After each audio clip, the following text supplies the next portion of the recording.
Hai, Assalamualaikum. Untuk video kali ni, saya nak share resepi dan juga cara-cara untuk buat kek butter yang lembut, gebu dan senang untuk semua orang buat. Kalau korang tengah mencuba untuk buat kek butter atau butter cake, pastikan jangan skip dan tonton video sampai akhir.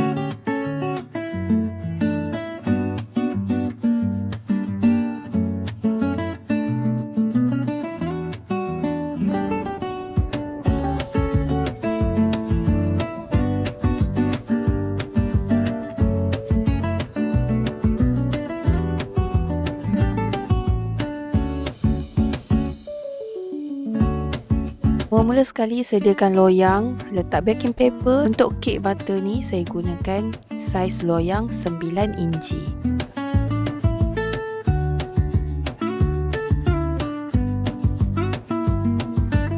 Kemudian ayak 2 cawan tepung naik sendiri dan saya tambahkan 2 sudu besar lagi tepung tu. Untuk saya nak pekatkan sikit adunan. Tambahkan 1 sudu teh baking powder dan ayakkan ke semua bahan ni. Ketepikan bahan ayak dan sediakan pula butter. Saya gunakan 250 gram butter blend, bukan pure butter. Yang sejuk saya beli, saya letak dalam peti ais dan saya keluarkan terus potong. Saya tak tunggu 5 minit ke sejam ke tak. Okey, so terus potong, masih keras. Potong kecil-kecil supaya senang nak beat nanti. Butter atau margarin mesti kena sejuk. Masukkan ke dalam mixing bowl dan dah boleh pukul. Walaupun masih keras, saya teruskan. Tapi kalau korang takut mixer rosak, boleh je stop sekejap and kauk dekat sekitar bowl. Dan kalau nak tunggu 5 minit dulu, nak bagi dia lembut sikit pun boleh. Cuma jangan terlalu cair. Teruskan pukul butter selama 10 minit. Tetapi saya akan stop di 1 minit pertama untuk saya kauk dekat bowl tu. Untuk 1 minit pertama, gunakan speed 1 ataupun speed paling rendah. So teruskan pukul ataupun beat butter ni sampailah 10 minit. Okey, saya akan setkan masa dekat telefon lah. Setkan timer dan saya akan naikkan speed mixer ni bertahap.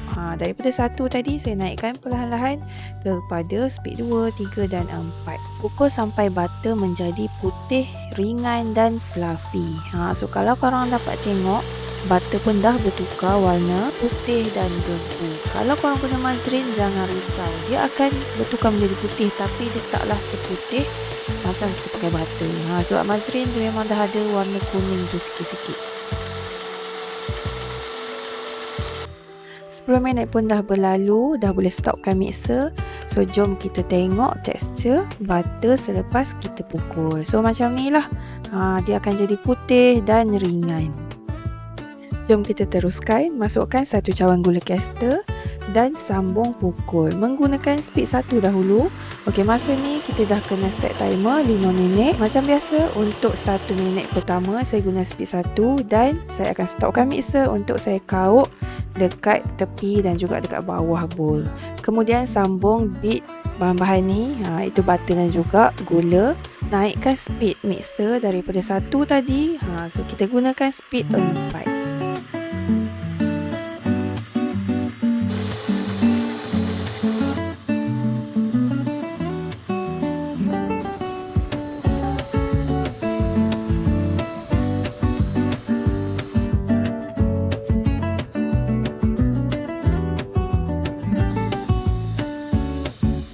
Sudah cukup 5 minit, saya akan turunkan speed kepada speed 2. Masa saya turunkan speed ni, terus masukkan telur satu persatu. Tapi saya tak tunggu lama pun. Saya tak selang 1 minit. Kalau korang tengok telur kuning tu dah sebati, boleh je terus masukkan telur seterusnya. Untuk telur saya setkan masa 5 minit juga. Kalau korang pakai mixer yang macam ni juga, gunakan speed 2. Tapi kalau korang pakai yang jenis yang lain, sesuaikan kelajuan dengan mixer masing-masing. Sebab mixer kita tak sama.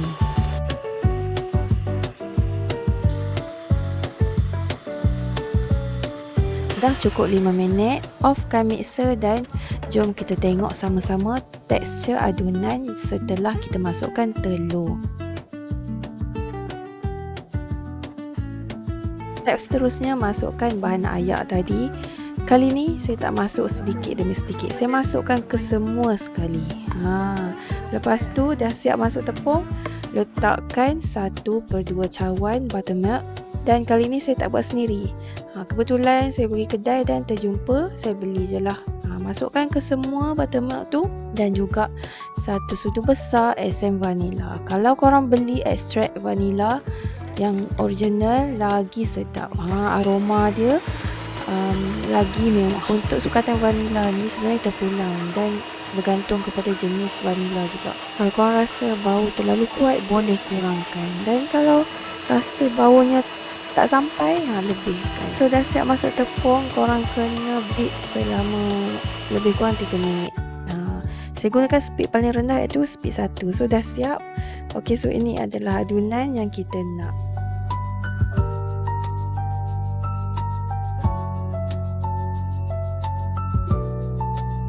Sekarang dah boleh tuang ke dalam loyang yang kita sediakan tadi. Hentak ataupun ketuk-ketuk sikit loyang tu untuk kita keluarkan bubble ataupun buih-buih udara. Lepas tu lorek-lorekkan macam ni supaya kita boleh kurangkan. Dia takkan hilangkan kesemua pun sebenarnya, tapi dia boleh kurangkan. Lepas tu ambil spatula dan ratakan dekat permukaan atas.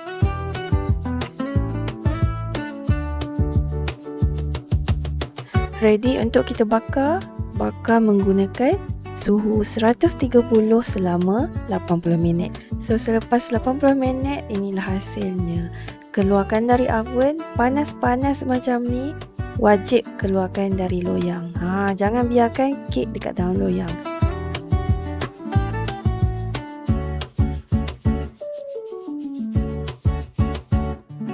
Tips untuk elakkan permukaan kek yang atas tu dari terkeluar ataupun menggelupas, korang lapiklah dulu dengan tisu, kitchen tissue ataupun board tu. Make sure korang balut dengan clinch wrap, dengan plastik wrap. Dan satu lagi, make sure korang jangan lama-lama terbalikkan. Keluarkan dari loyang, cari cepat-cepat board dan terbalikkan lagi sekali. InsyaAllah percubaan kali ini mesti menjadi.